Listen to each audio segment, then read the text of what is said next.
That's a good start. Good morning. Totally fine, totally normal. Welcome to the Medicare Cafe. You are joined by your hosts. My name is Olivia Richardson. Will Pierce. So excited to have you back on, Will. You're becoming a normal face on the cafe. I love it. I love what's happening. I love being here. It's so much fun. We have a lot of fun. Yes. The pre-show's crazy. We'll get into the actual topic today, which today's topic is part 2 in the series of a 2-part series called. So is that really a series? If it's just 2 episodes, is that a series? A duet? Duet doesn't feel right. Duet doesn't feel right. We're going to stick with series until somebody can correct me. Yeah. Our 2-part series about recruiting agents. Today we're talking specifically about like how to keep those agents once you work really hard to recruit them. How do you make sure that you pour all this work into them, all this effort? How do they stay with you versus continuously shopping for other uplines, other agencies, or other FMOs, depending on kind of what type of agent you're looking to recruit? Yep. Before the important stuff, though, I have a really serious question that we started getting into just in the very abruptly paused. I said, Will, shut up. We're talking about it live. Screw it. We're doing it live. I do everything live. That's something Alex said earlier. That's where my best work comes from, is when we do things live. Out of context, wild statement. I do everything live. Like outside of a studio, a wild thing. Okay, but we're in a safe space. No one said that. No one said that. So question for those of us, and I would love to hear from people who had young kids, their kids have now grown. I need to know the repercussions of my actions here. Like, how are your kids affected? Or for young parents, your rules. How do you feel about children cursing and like using curse words? Not necessarily even about like your kids cursing, but like using curse words in front of your kids. I was raised in a house where like nobody said like the word but was, we couldn't say dang because it was too close to the actual word. Sure. So like I was raised in a no cussing family. And then out came me, I would rival a sailor. Yeah. So Will, and just briefly, because I know we're 3 minutes in, but we talked about this. So you said that like you are really careful around cussing in front of your kids. We try to be mindful about it. So our oldest kid is like a millennial. Is gonna be 3 in September. And if there's one thing anyone knows about 3-year-olds, one, they have quite a personality. I'm gonna pause a word on that.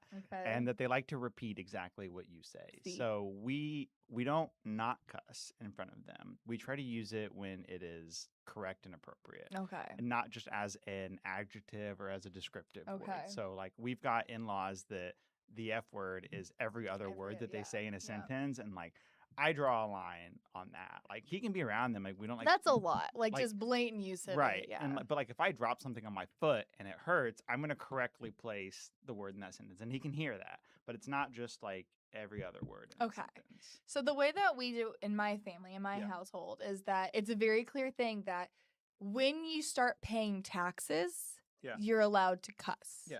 Because that's the only reason anybody should actually be cussing. It's because of taxes. Yeah. So that's a real thing in my house. And so, like, there's 2 times my son's allowed to cuss. There's 1 time that he's allowed to cuss. Okay. No, there's 2 times. 2 times he's allowed to cuss. 1 is during deer camp. We allow him. There are no rules at deer camp. Well, we were sensible about it. We let him pick 1 cuss word. Okay. Last year, I think he picked SHIT last year. So he gets to pick 1 cuss word that he can say during deer camp. And then during the Mr. Brightside song for Mizzou, if anybody's here at Columbia, it's FKU. Yes. And they were doing that at the World Cup, I believe. I heard. Yes, they were. And we do it like it doesn't matter where we're at. If if that song plays, he is allowed. That's valid. At the stadium, he can actually say the word. Other than that, he has to say F. So those are the only time my son's allowed to curse. Now, we were at dinner one night. This was actually a couple years ago. We were at dinner, and he was trying to say, like, you guys can't cuss. And my husband and I did something, and I said, honey, we pay taxes. Yes, we can. So he was trying to say, well, what is taxes? So he got ice cream. He got ice cream that night at dinner, and Dad said, it's because we brought you here. We allow you to be here. You have to give us part of your ice cream because you wouldn't have that ice cream if we weren't here. To, yes, you worked for it. You earned that ice cream, but you have to give us some of it. So literally in this thing, my husband takes a spoonful, grabs a chunk of ice cream and eats it. And he literally goes, shit. Like, see if you get it, buddy. You get it. You paid the tax. So anyways, Sorry about that, guys. Today, we are going to be talking about how to retain the agents that you worked so hard to earn. So if you're wanting to talk more about how do you recruit agents, whether like you don't have to be like an FMO, if you're just wanting to find a few downline to help you want to take a role into helping other people join this career, build it, whether you're recruiting brand new agents and you're teaching them how to Medicare, or you're recruiting agents who have been doing this and just want to use you and you think you can help them, give them tools and resources to grow in their path. Regardless of how you find them, watch that episode last week. Yes. We're going to talk about different things that you need to keep in mind in an effort to try to retain your agents. Now, I did this more focusing on an agency. Okay. So yes, sub-agent or LOA, but I'm not doing this as a model like an FMO or an NMO or NMA where you're just like, I'm talking about these are agents that like you claim to like work with you, They're work yours. under your brand. They are your agents and they have all of their contracts through you and your agency. Yep. Okay. No one told me this. The theme was blue, apparently. Oh, Mary, I love it. Thank you, Mary. Yeah, the theme was blue. Olivia and I did not plan this. Blue is like I wear blue, black, and white, and if I wear anything else, it's wild. I'm learning about color palettes with like skin and skin tones, and apparently there are some colors that just don't work well. Like there are some colors that I just don't wear very well. So my wife is educating me on that. Is blue looks nice. Apparently blue is a color that I works can't wear for me. yellow. See, yellows and reds don't work very well. Yeah, I don't look good. And some greens, apparently, I don't have the right skin tone. I think your skin tone's fine. Green needs to get over it. I'm pretty pale in the winter.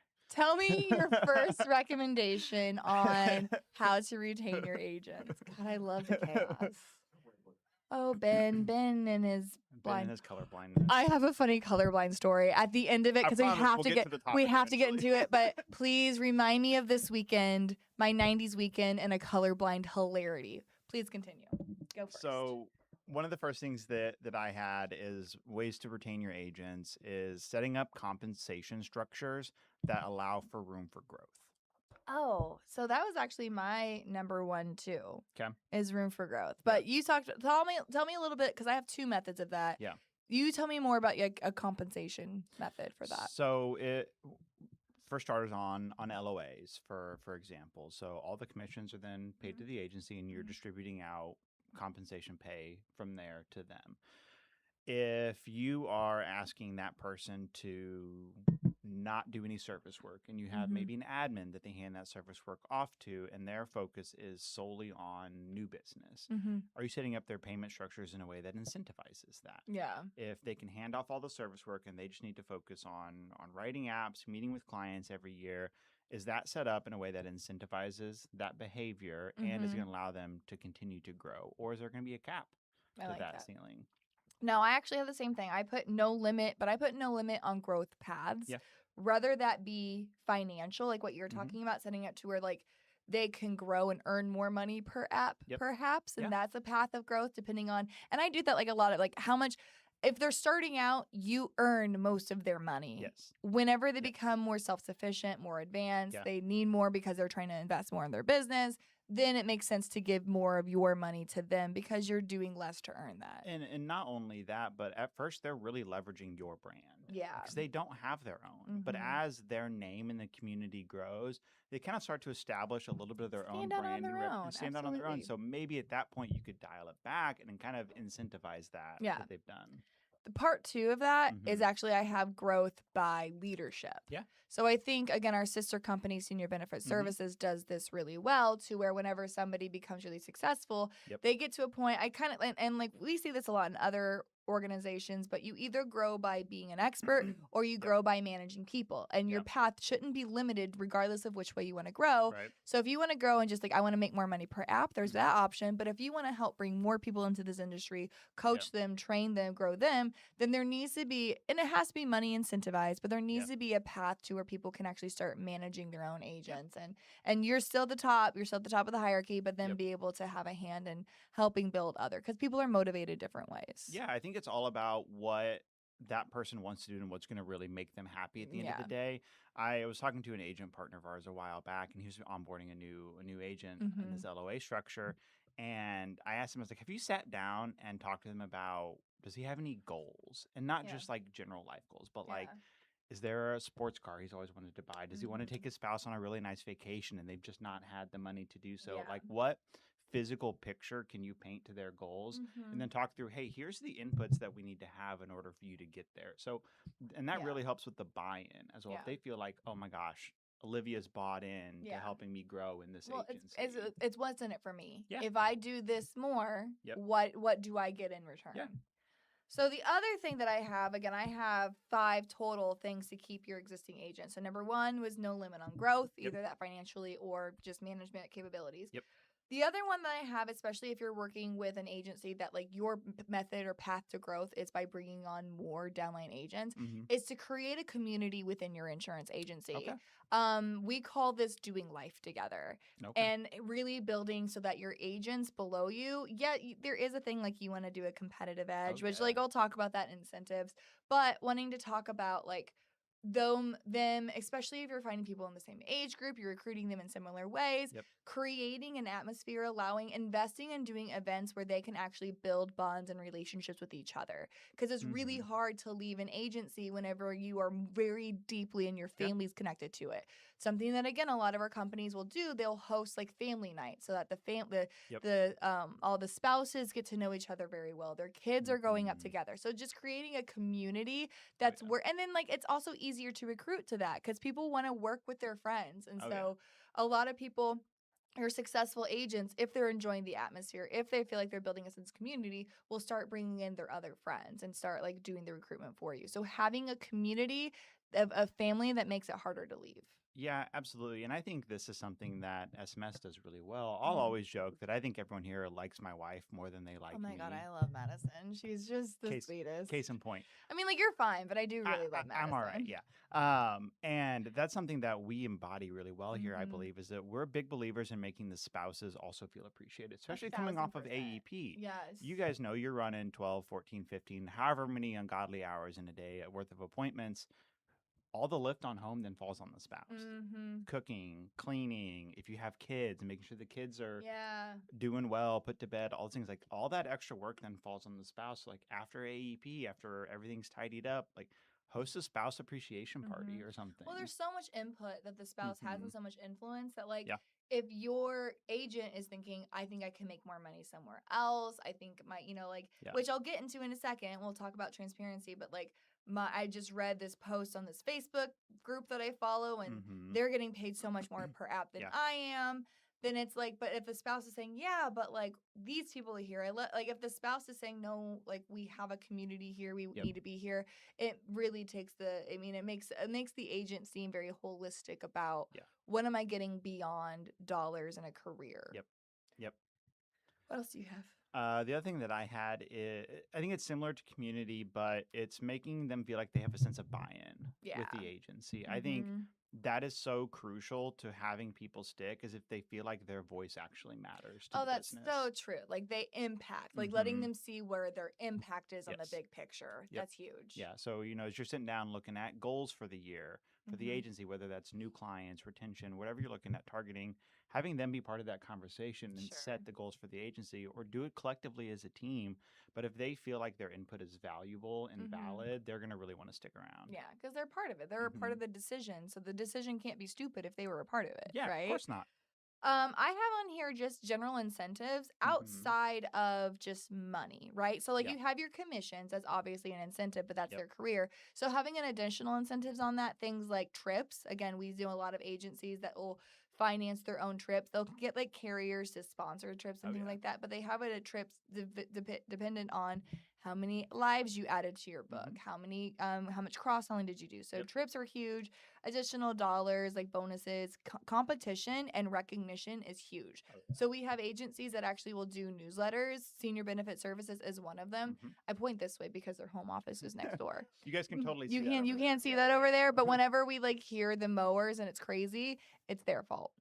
So when like what they'll do is they do like a weekly or a monthly newsletter, and they have like charts of like who wrote the most, who did the most cross-selling, who added the most lives, and they have different categories so that someone who's just rewriting their book of business isn't getting all the glory. It gives a chance. And they even have things like rookies of the year of who wrote the most as a person within their first 12 months of doing business. So It is really cool, but like again, just knowing where people stack up against each other, and because you are creating an environment where people are friends.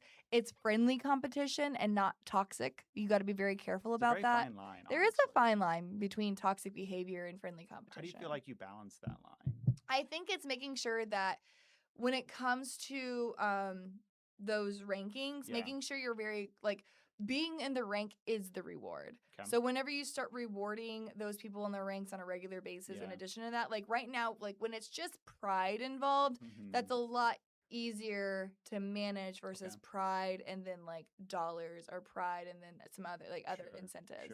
So just making sure, one, that everybody has equal opportunity to be at the top. Yeah. Like you're not giving somebody way more of an advantage and then rewarding them for being on top. Like everybody has an equal opportunity, not equal, like fair is not equal, right? Like equal is not fair. So making sure, but you're consistently rewarding hard work with opportunity, and that you can justify when you diverse that opportunity. You can justify it with real numbers and not just like favoritism. If somebody feels like there's favoritism, that will cause more toxicity than anything. I was going to go is you also have to, as the owner and as the manager, be careful of how that praise is publicly given, because you don't want people that it has to be tied to numbers. Right. Don't do like Feels and MVPs. Like don't do like they work the best with their clients. Like if you are going to do a leaderboard, it has to be tangible, hard numbers. Yep. Something that you can prove. Yep, because you don't want someone feeling invalid or feeling like their work's not worth anything. 1,000%. Because it's a cancer, it'll spread. Yep. And instead of having one unhappy agent, you very quickly could have lots of unhappy agents. People talk. Which actually brings me to my next one, which is transparency. Oh yeah. I am a huge believer, because whenever you have downline agents, odds are that you might have them at street level, meaning that they are equally getting what they would, if they were through you, through anybody else. Street level, meaning that if they went directly to the carrier, that's the commission they would be getting versus working through you. Yep.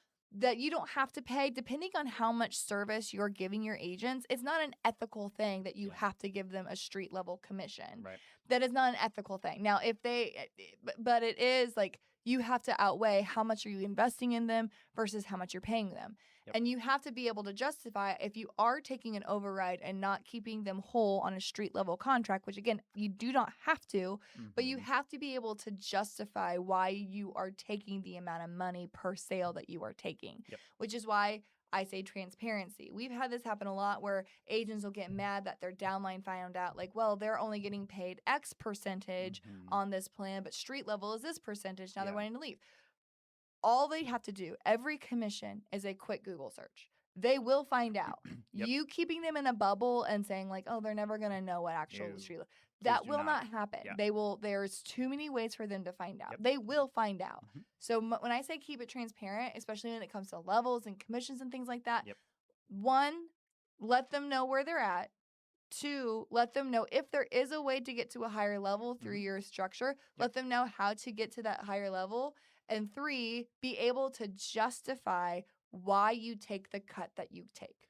And I think the justification needs to look like showing them how those dollars are placed. Yeah. Like, hey, you love all the appointments that you frankly don't really have to work to come in. It's because these are all the marketing efforts that we do. That difference in, our agency contract to what you're paid, like that goes towards marketing efforts. That goes towards payroll.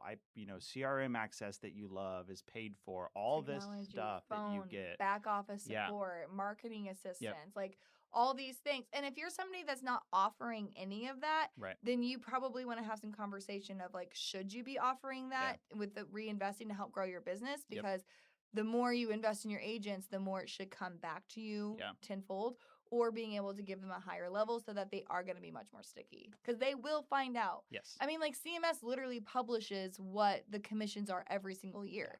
We literally just had an agency that was just like, they found out because of blah, blah, blah, and they were mad at us. It was like, have you opened LinkedIn? have you touched a computer lately? Yeah. It's not hard to find. They will find it. They will find it. Yeah. Be able to justify it and have confidence in what you're doing. Yeah. And don't hide it, because when you hide it, it builds distrust. Yes. And that distrust will equal no loyalty. Yes. These agents ain't loyal. Last thing that I had, which Olivia put it down as transparency, but I put it down as having a clear value add. I think we've seen over the years that agents grow, agencies grow, and they think the next logical step is, okay, well, I need an agent. I'm too busy. I need another agent in the office. And they never set up a clear value add to why someone should take that contract through them and work with the agent. They're just, well, I'm too busy. I need help with my overflow appointments. That's not going to get someone to stick. And then you're going to be churning through agents every single year, if they even make it to a year with you. So what is the benefit of them choosing to work with you? I think that's huge. Community brand recognition? Is it, hey, I've got this marketing system that you can tap into that when a lead comes in, you can work it. It's fresh, it's hot. They convert really, really well. If I've got a great CRM, I have amazing admin that do all this service work for you. You just have to focus on writing business. That value add is going to really ramp up your retention. I think I'll add to that and say like just expectations. Yeah. I think value add is huge, but understanding like, oh gosh, we don't have to fight this so much now. But I had so many agents back in the day coming to me and saying like, I heard that I can make $1,000 grand. $1,000 in commissions in my first year. No. Yeah. Sorry. $100,000. Yeah. $1,000 grand is. I was just mathing. I was told I could make $100 grand within my first 12 months of doing this, and I was told that my phone would be ringing off the hook. I was told that it was going to be zero effort to try to get new business. Like, people come into this with such wrong expectations, and then they fail immediately because they weren't financially prepared. Yeah. And then they were just completely devastated with the results that they had. So I think like making sure that people expect, oh my gosh, I'm going to pimp this out. So my really good friend Colby Lehman, he just wrote a book, and it's like a really short, almost like pamphlet-y kind of book. It's on Amazon right now. I will have to post it, but I read it. And it is his, like, he is writing it as a vice president at Senior Benefit Services. And his thing was just like, I want people to truly understand how this industry can change your life. Yeah. But primarily, like, I want you to have the right expectations. Because, like, absolutely. I'll tell you why most people fail in this is not because if they're not working hard enough. It's not because they have the right plans. It's because they didn't have the right expectations and didn't plan accordingly. So, Colby Lehman, look him up on Amazon, Lehman. A really, really great book that I would give to somebody joining the industry. It does talk about SBS, but not like in a way that's recruiting towards them. Just saying like, this industry is amazing. I want you to be a part of this industry. Here's what you can expect. It's a really cool book. But setting the right expectations, I think, is the only way that I truly believe that you can measure success. Because how do you measure success, right? The only way you measure success is how well expectations are met. Okay. And so I think that's for somebody to feel success in this business, they have to have the right expectations. And if they feel success in this business, then they'll stay in this business. Yeah. I was actually talking to someone thinking about jumping into this business a month or so ago. And he's like, well, like seeing 10 people a month shouldn't be a problem. I'm like, oh, honey. Oh, honey. Girl. 120 apps in your first year is no small feat. They're there. And I think that goes back to... And they're all going to be brand new to Medicare. Of course. None of them are going to be a rewrite. None of them are going to be guarantee issue. No. There's going to be guarantee issue, and you're going to sell an annuity on every single one of them. And I just think it goes back to, you talked about pay numbers being online. The opportunity numbers are also online, too. People see how many people turning 65. What do they call it now? The silver tsunami or whatever. Which, like, love. If I'm going to think about a bunch of seniors, it's going to be in a tsunami. I love that. Anyways. I'm thinking of, like, surfing. Okay, yeah. Like, I'm on surfboards. Like, they're safe, but they're just, like... Are they? Sharks think you're a seal. Sharks think on a surfboard? Yeah, like when you're paddling out there.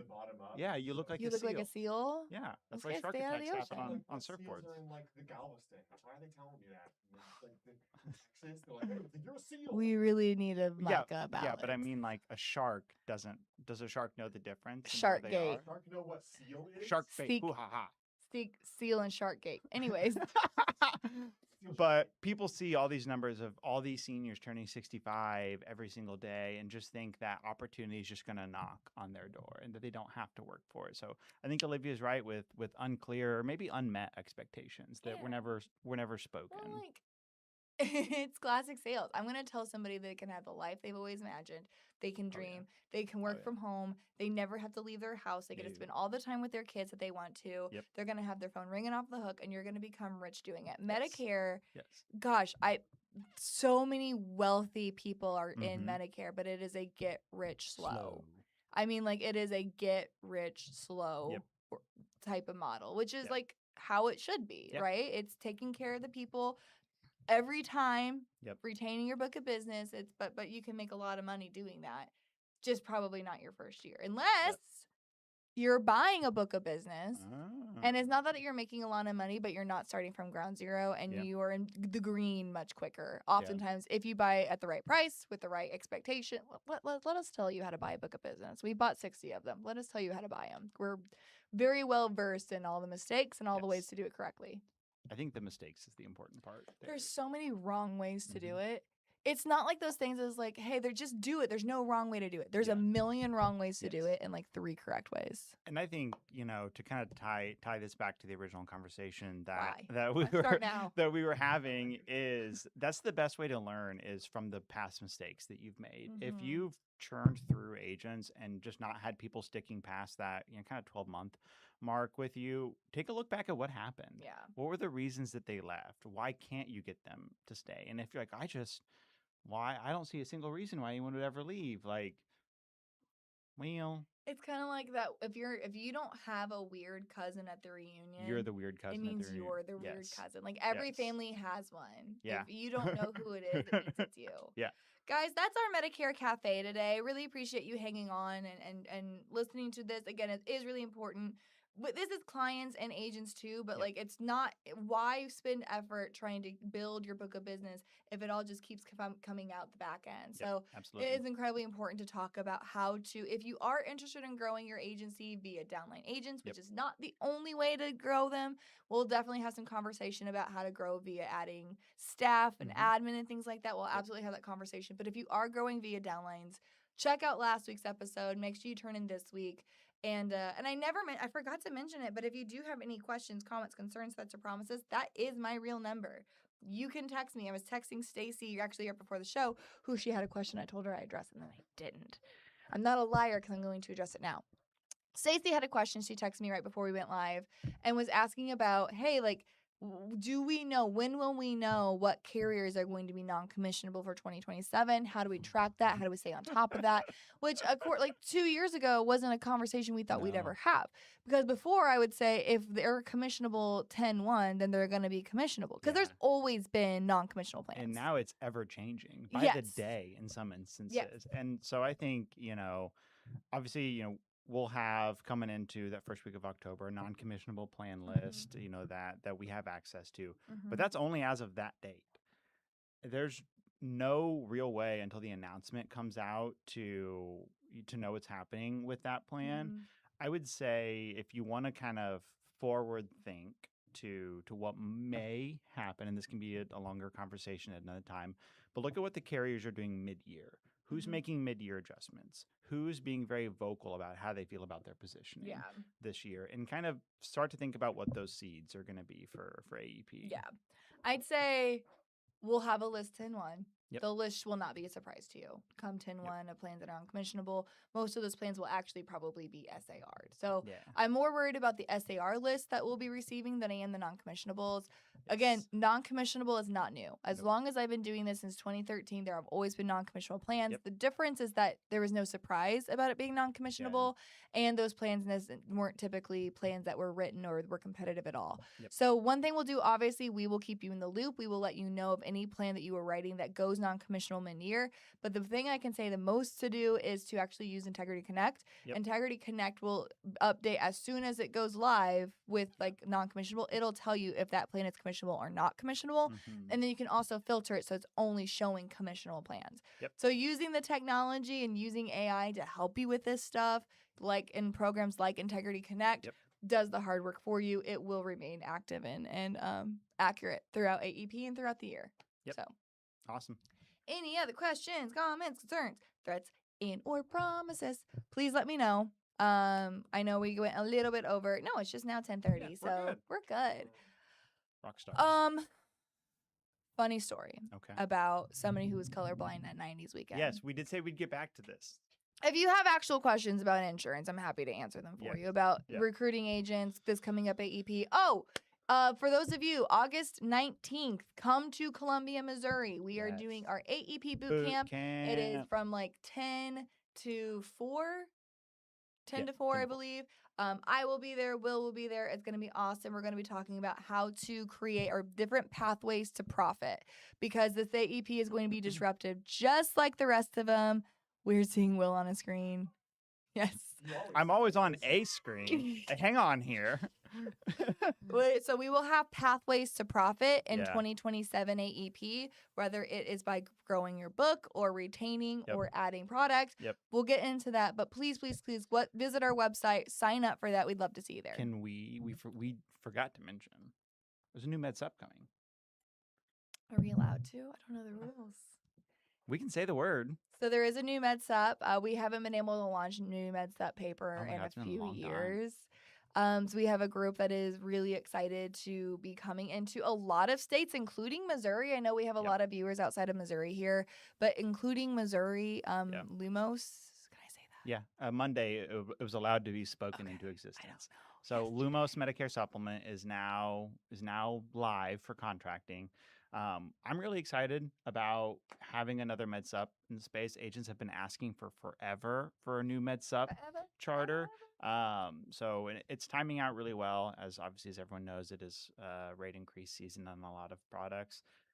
Looks like Mary's asking, will non-commissionable plans be quicker for this year since Humana showed as commissionable for a long time after 11.7 last year? You know, here's the thing. We all kind of saw with Humana, it was the weird like PDP.